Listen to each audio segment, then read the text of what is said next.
Today's topic, we're going to talk about funded account, own account, flip account. How do you want to manage your risk and what risk to use and why is it important in the long run? Okay, let's get into it. First, I'm going to talk about funded account.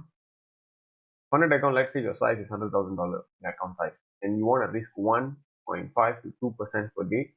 The minimum you can risk is 1, even you can risk 1%. That's up to you. But why I'm saying you want to risk 1.5 to 2% is because you want to pass your account as soon as possible. You don't want to be in the funded phase forever since they make it no time limit. I don't want you to stay in that phase forever. So getting the account passed within a month is the best you can do for yourself. The next is you want to pass two challenge, phase 1 and phase 2. So that's what I'm suggesting that. So let's say you're risking 1.5 to 2. Let's say your risk to reward is 2 or even 3. So you only need like 4 to 5 trades to get your account funded. Because if you have a 2%, you just need 5 trades to make 10%. So that's like 1 to 1 risk to reward. So that's why you are risking 2%. But even if you lose, it's going to be the same. So what I put here, max loss. If you risk 1.5, you can lose only 6.6 trades until it reaches 10%. Same goes to 2%. You only can lose 5 trades. So let's say your trading method and your trading style does not allow like this, then you need to reduce your risk. Let's say you might be losing around 7 to 8 times, then you need to risk 1 or 0.5% only. You cannot risk more than that because you need to adjust to your trading style. Let's say you might be losing around 10 times, so you only can risk 1%. So you'll have a chance of 10 times of losing. When this is risk per day, if you're taking 2 trades per day, so you need to divide by 0.5 and 0.5. If in case you are trading 2 trades, I mean each trade will be 1% per trade. So this stop loss, how you're gonna play is, let's say your stop loss is 10 pips, or let's say you are trading some other pairs, it becomes 20 pips. So if your stop loss changes, your lot size also will change. So 100,000 account, if you're risking 2%, the stop loss is 10, it's going to be 20 lot. But if you're risking 20%, 20 pips, it's going to be 10 lot. Let's say you want to risk only 1% for that trade, it's going to be 5 lot.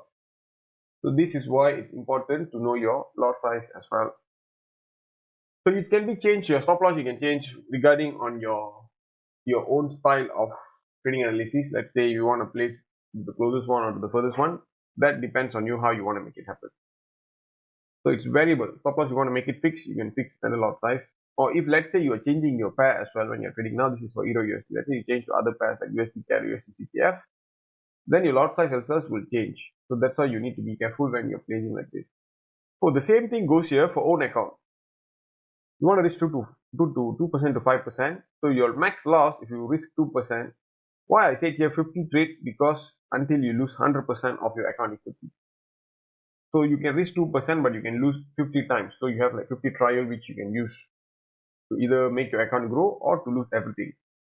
5% is a bit quite aggressive because you only have 25 times in that account, 25 chances to trade the account. Imagine that as a bullet, so you only have 25 bullets left to trade that account.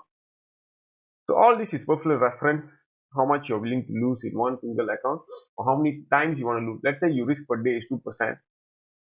In 5 days, you can lose 10% of the account. So that's why you need to lose. Are you okay losing 10% per week? So that also you need to ask. Let's say you have a small capital, you only have like $100. Let's say you have $100 account here. How do you want to flip this account? Okay. How do you want to flip this account? So for flipping, you have a few methods you want to do. So let's say you have $100. You can use 20%, 25 or 30% for each trade size. So if you risk 20% for each trade, you only can lose maximum 5 times. But if you risk 25%, only 4 trades. 30%, you only have 3 times to lose. What do I mean by that? Let's say your account is $100, right? How much you can risk per account? That's another question you need to ask. What's the risk size are you willing to take? Is it going to be very huge or it's going to be very less? So let's say we take around 20%. So 20% is each trade you only can lose around $20. Let's say your risk to reward is 1 to 2. So whenever your next trade, it will be like $140 because you already made a profit of $20. So in $120, you're gonna risk 20%, right? So it's going to be 20 from there, or you can just times now.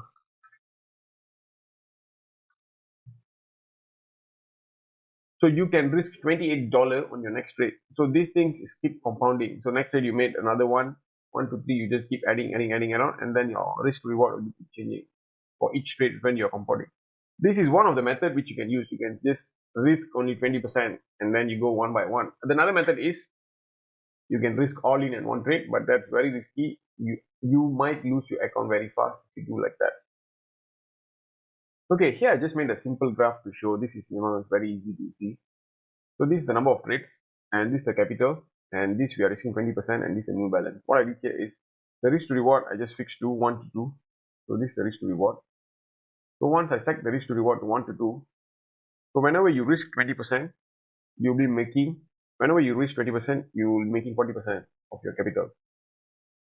So what happened is, let's say you made 140, right? So this 140 will be your new balance for the next trade. So the next trade, you again trade 20%, you risk 20%, so your stop loss is 28%. So you're gonna make double that money. So when you make double that money, you're gonna add to this. So this will be your new balance. So that new balance, again, you do compounding. So within $100, if you trade only 10 trades, it's gonna be 2,893. That's gonna be your new balance. But this is very simple math. You are not including any losses here. So what if in case you lost? You need to replace back the initial trade on top to recover back the losses. So that's how it's going to be a loop. For example, you made 384, right? $77. So whenever you lose this, you might be in $311. So you're back to the fourth trade because your fourth trade is still you're under $274. So you'll be going back again to the phase one and the previous trade. So whenever you lose, you'll go back to the phase one. So you need to know how many times continuously you'll be losing to do this method. So it's very easy. If I just drag this compounding method is so easy. Doing this thing is very easy. If you just see, that's what I did. You only need like around 19 trades to win, to flip the account from $100 to $59,000. But the reality is, it's very hard to have 20 trades or 19 trades continuously win strike. Not impossible. You need to wait for your right entry, but it's going to take some time if you want to win everything straight, and that even not 100% guarantee whether you can win all the trades continuously. There might be some losers, or that can be a very continuous strike of losing. If you have like 5 strikes of lose continuously, your account is gone. So that's the negative side of this kind of flipping if you're risking too much of huge percentage. In flipping account, this is one of the methods. There's another method. I'll do a dedication video for that on how to trade or how to flip account during news. After news, actually, that method is after news, and when to place your first lot and when to place your second lot and how to do. That's a totally different method. I'll discuss that in my next video. So for this, yeah, this is it. If you want to flip your $100, you only need 10 trades to make it 10x, or you want to just 5 trades even to make it 3 times or 4 times more. 5 trades, you already 5x already. So you only need 5 continuous trades to flip your $100 account if you're risking only 20% per trade. So hope this was helpful. If you have any other questions or comment, just read that down below, and let's make trading easy and interesting as possible. Thank you.